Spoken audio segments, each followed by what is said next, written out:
Welcome, everyone. This is the Masterclass. My name is Patricknazareth. I have around 30 years of teaching experience and I would like to help dispel your doubts should you have any. Today, we look at the lesson, The Adventures of Toto, written by Ruskin Bond. Ruskin Bond was born on the 19th of May 1934 in Kasauli. He spent his childhood in Jamnagar and Shimla. His parents having separated, he lived with his father in Dehradun. The death of his father deeply affected him as a person. He moved to England for education, but returned to India because he loved the country. He now resides at Mussoorie, which is a hill station, as you know. He published his first novel at the age of 17.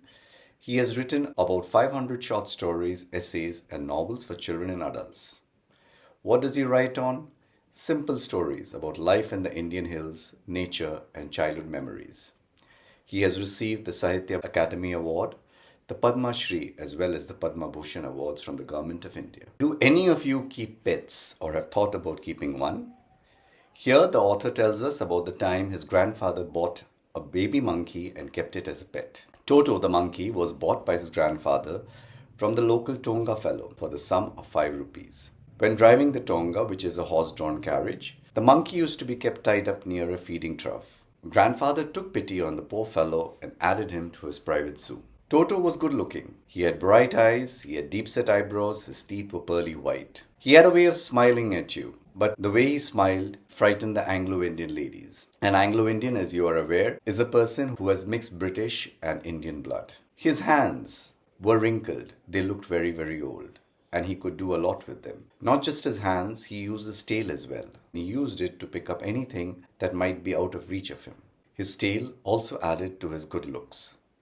Grandfather believed that anybody with a tail would look good. Grandmother did not like it when grandfather brought home a new animal, so it was decided that Toto would be kept a secret until she was in a good mood, in which case she would be told about it. So what did they do with the monkey? They brought him home, took him to the author's closet, tied him to a peg in the wall, and left him there. Few hours later, when they went back, what had the monkey done? It had managed to pull the peg out of the wall.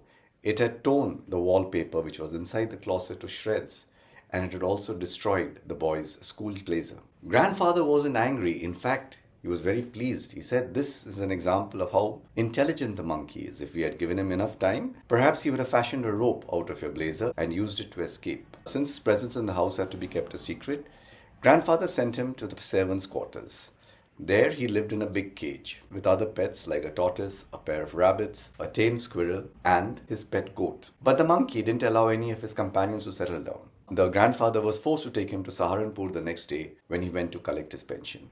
The boy could not accompany grandfather on his trip, but he learnt about it afterwards. How was Toto taken? He was put in a large canvas bag and he was zipped up tight. He was unable to bite his way through the bag. The bag was lined with straw so that he would have been comfortable. But he tried to amuse himself by trying to get out of it. So every time he moved, he jumped. The bag jumped too. So everybody at the station was surprised to see this bag jumping up and down, and which of course drew a great deal of attention. When they got on in Saharanpur, and grandfather was giving his ticket to leave the station, Toto suddenly managed to push his head out of the bag, looking out, saw the ticket collector and gave him a big smile. The ticket collector asked grandfather to pay for the monkey as well, stating that it was a dog. Grandfather tried his best to explain it was a monkey. How could you classify a monkey as a dog? But the ticket collector did not listen and he forced grandfather to pay him the sum of 3 rupees. Grandfather was so annoyed that he took out his pet tortoise and showed it to the ticket collector. Would you like me to pay for this guy as well? And the ticket collector examined the tortoise and said, no, that is not a dog. You can take him and go. Toto was finally accepted by the grandmother and he was given a comfortable home in the stable which he shared with the family donkey, Nana. On the first night in the stable, grandfather went to check to see whether Toto was comfortable. He found Nana pulling at something. He hit her on her hindquarters. The donkey jerked back. He then realized that Toto was biting the donkey's ears. This incident made sure that Toto and Nana never became friends. What Toto loved to do was to have a bath, especially in the winter.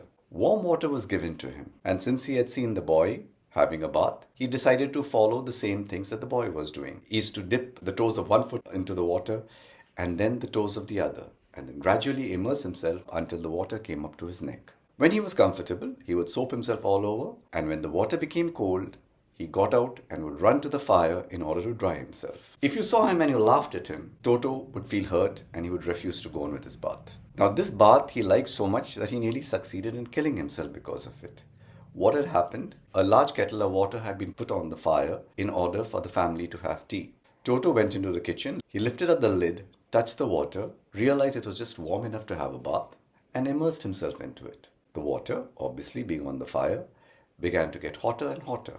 So Toto pushed himself out of the kettle. When he did, he realized the outside was cold, so he lowered himself back again. And thus, he nearly succeeded in boiling himself alive. Grandmother pulled him out just in time. Toto loved to destroy things. Tearing things to pieces he enjoyed the most. If any of the boy's aunts came close, he invariably tore a piece of her dress. One day, at lunch, a large dish of pulao was made for the family. And when the family entered for their meal, they found Toto eating the pulao that was meant for them. His grandmother screamed, and Toto, what did he do? He got up and threw a plate at her. When one of his aunts rushed forward to try and rescue the pulao, she received a glass full of water in her face. Then grandfather entered. Toto saw the grandfather, got scared, got hold of the bowl of pulao, and rushed out into the garden where he climbed into the jackfruit tree. He continued to eat the entire bowl of pulao through the afternoon, trying to finish every grain of rice. And at the end, because grandmother had screamed at him so badly, in order to take his revenge on her, he threw the bowl down and broke it completely. It was obvious to everyone that Toto was not the sort of pet that could be kept in a house. He could not be house-trained. And the frequent loss that he caused, the breakage of dishes, the tearing of clothes, of curtains, wallpaper being destroyed, could not be borne for too long by a poor family. What did grandfather do? He found the Tonga driver and sold Toto back to him, this time for 3 rupees only. Who are the characters in the story then? The protagonist, Toto. He's a mischievous red baby monkey with bright eyes, white teeth, and a long tail. Grandfather, a kind and animal-loving man who buys pets for his private zoo. Grandmother, a practical woman who worries about new animals in the house. The narrator, who is the grandson, the young boy who tells the story. Nana, the family donkey who lives in the stable. The Tonga driver, the man who originally owned and later bought back Toto. The ticket collector, a railway worker who charges for Toto because he classifies him as a dog. The aunts, family members whose clothes Toto loves to tear.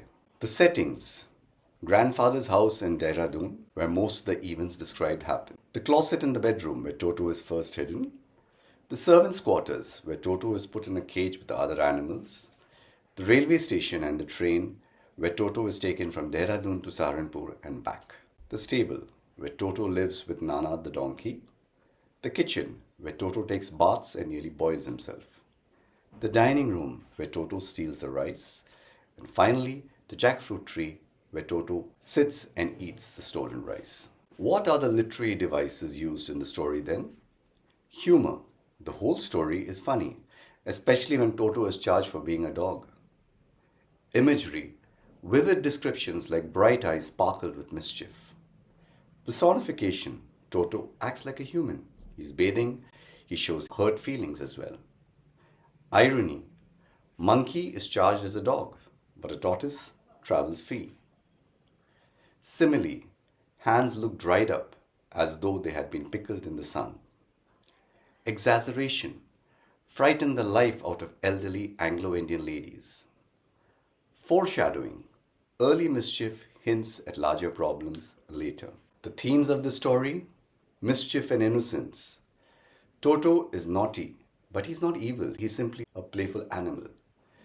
Man and animals, the complex relationships that humans share with their pets. Love versus practicality. Grandfather loves animals, but he realizes that he must be practical as well. Responsibility. Owning pets requires responsibility as well as the resources to keep one. Acceptance and limits. Everyone has limits to what they can tolerate, what they can put up with. Family dynamics. Different family members react differently to Toto. Economic reality. Poor families cannot afford destructive pets. Freedom versus captivity. Wild animals struggle in domestic settings. That's the end of the lesson then. I do hope I have been of help. If I have, please remember to like, subscribe and share. Remember, there would be others who would be requiring our help. Thank you so much for watching.